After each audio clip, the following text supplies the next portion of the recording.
lundi 20 septembre, c'est la rentrée universitaire. On va s'y intéresser avec vous, Béatrice Rulle, et votre invité Yves Flukiger, le recteur de l'Université de Genève. Bonjour Yves Flukiger. Bonjour. Merci d'être sur Radio Lac ce matin. Bonne rentrée à vous. Une rentrée sous le signe de la Covid. Tiens, et passe certificat Covid, obligatoire pour accéder aux cours dès ce matin. Le 30 août, vous annonciez pourtant en tribune de Genève qu'imposer le pass sanitaire à l'université était impossible. C'est ce qu'on appelle une volte-face ? Non, pas du tout, parce que si vous lisez l'article jusqu'à la fin, vous y lirez effectivement que je disais que imposer le pass sanitaire pour une entité comme l'Université de Genève qui potentiellement représente 35 000 personnes, c'est impossible. Donc l'exhaustivité du contrôle était totalement impossible et c'est la raison pour laquelle on a choisi le contrôle aléatoire. Et c'est bien différent. On va contrôler à peu près 12 auditoires par jour. C'est bien différent que de vouloir contrôler la totalité des auditoires. C'était ça que je craignais au moment où on en discutait et c'est la raison pour laquelle je suis soulagé qu'aujourd'hui on ait pu faire effectivement ces contrôles aléatoires. Des contrôles aléatoires, mais par qui ? Alors au départ, évidemment, la mesure a été mise en place très rapidement. On aimerait que ce soit des étudiants eux-mêmes qui soient engagés par l'Université de Genève et qui fassent ces contrôles. On va commencer par du personnel de sécurité au départ. On aimerait rapidement que ce soit des étudiants qui prennent le relais. Ce n'est pas la même connotation, la même image par rapport à nos étudiants qui doivent accéder à l'enseignement. Donc un étudiant peut potentiellement interdire à un autre étudiant d'accéder à un auditoire ? Il va simplement contrôler. Et puis si vraiment il y a quelqu'un qui est récalcitrant, ça peut arriver, mais j'espère que ça ne sera pas le cas. Je suis vraiment très confiant en nos étudiants. Ils sont responsables, ils ont démontré depuis mars 2020 leur grande résilience et je suis convaincu qu'ils ont compris. Ils ont envie de revenir en présentiel, c'est une très forte demande et j'espère que tout se passera bien de ce point de vue-là. Ouais. Obligation donc pour les étudiants, mais alors les professeurs ? Vous avez raison. Il y a quelque chose d'un peu bizarre dans cette opération, puisque ce sont nos employés. Puis nos employés, pour imposer un pass sanitaire, il nous faudrait effectivement une base légale que nous n'avons pas pour l'instant.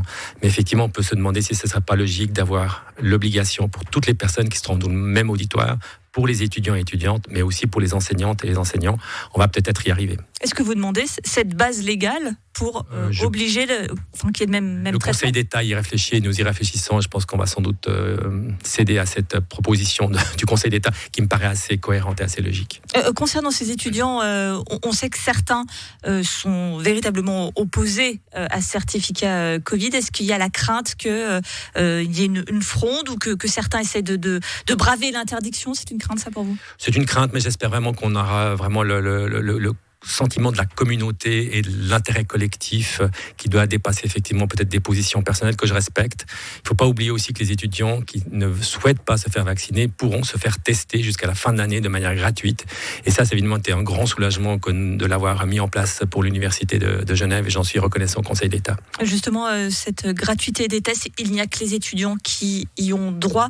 C'était indispensable pour vous pour éviter qu'il y ait une espèce de précarité scolaire qui s'ajoute à une précarité tout court ? C'était indispensable pour ma part. Il faut savoir que c'est une attestation qu'ils vont recevoir, donc ils pourront effectivement fréquenter les cours, c'est ce qu'on souhaite, en présentiel, mais ils ne pourront pas l'utiliser pour aller au restaurant. Donc ceux qui ne veulent pas se faire vacciner auront évidemment cette différence par rapport au reste de la population.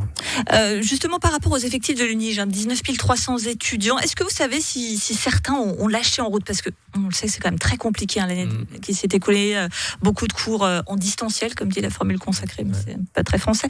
À distance, on va préférer cela. Est-ce que vous savez si certains ont dit finalement je ne veux pas revenir, ou bien je veux continuer justement à distance parce que j'ai peur ? Est-ce que vous arrivez à le quantifier, cela ? Pour l'instant, ça n'a pas été du tout le cas. Au contraire, on a eu une augmentation de 8,6% de nos étudiants l'année dernière. C'est un taux extrêmement élevé. Et on a toute une série de statistiques, des gens qui se désinscrivent aux examens, par exemple, des gens qui ne se présentent pas. Et en fait, le taux était plus faible que les années précédentes, hors Covid. Donc on n'a pas du tout encore ce phénomène. Maintenant, on va continuer à observer la situation.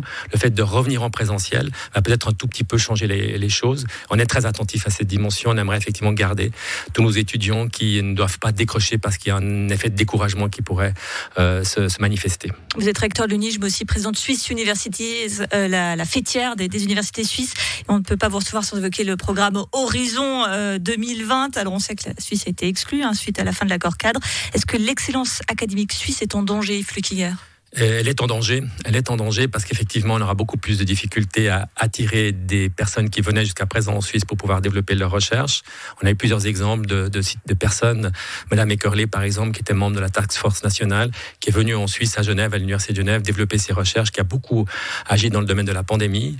Est-ce qu'elle viendra encore demain ? C'est pas du tout certain. On a un professeur qui vient de nous annoncer qu'il quittait Genève pour aller à Vienne, où effectivement, il peut effectivement développer son ERC Grant, ces fameuses bourses d'excellence européenne. Et ça, il y a des phénomènes de cette nature qui sont en train de se manifester. Je suis inquiet, oui. Le Conseil fédéral Inetsukaitis disait en juillet dernier, comme réponse, élargissement du programme de création de start-up inno-suisse ou start-up européenne pour les attirer, mais aussi il fallait se tourner davantage vers les États-Unis, le Japon, le Royaume-Uni. C'est suffisant selon vous ou ce sont des effets d'annonce ? C'est un peu des effets d'annonce. On a eu une communication du Conseil fédéral ce vendredi et j'étais un peu déçu par son contenu parce que moi j'attendais vraiment des pistes concrètes pour montrer comment on pouvait renégocier avec l'Europe. Pour l'instant, il n'y a pas du tout de signaux de cette nature. On attendait beaucoup le milliard de cohésion. On sait très bien que pour les Européens, c'était été un signal très clair pour pouvoir recommencer les négociations. Or, cette discussion sur le milliard de cohésion a été reportée à fin septembre au niveau du Conseil des États, puis sans doute à fin décembre au niveau du Conseil national. On perd du temps et ce temps perdu aura beaucoup de difficultés à être rattrapé. On a l'impression que pour vous, le Conseil fédéral ne prend pas compte de l'ampleur des conséquences de cette fin d'horizon 2020. C'est vrai que pour le commun des mortels, on n'a pas l'impression que ce soit quelque chose de très tangible. Oui, absolument. Effectivement, le Parlement fédéral a comme voté une enveloppe de 6,15 milliards. C'est pas banal pour les 7 années de ce programme européen. Donc, il y a eu un geste fort qui a été fait pour que la Suisse puisse effectivement financer ce programme. Peut-être que le politique a le sentiment que c'est suffisant. Malheureusement, c'est pas suffisant. Quand on participe à des programmes européens, on participe à des programmes collaboratifs qui sont vraiment l'essence de la manière dont la science fonctionne. On l'a vu pour la récente pandémie.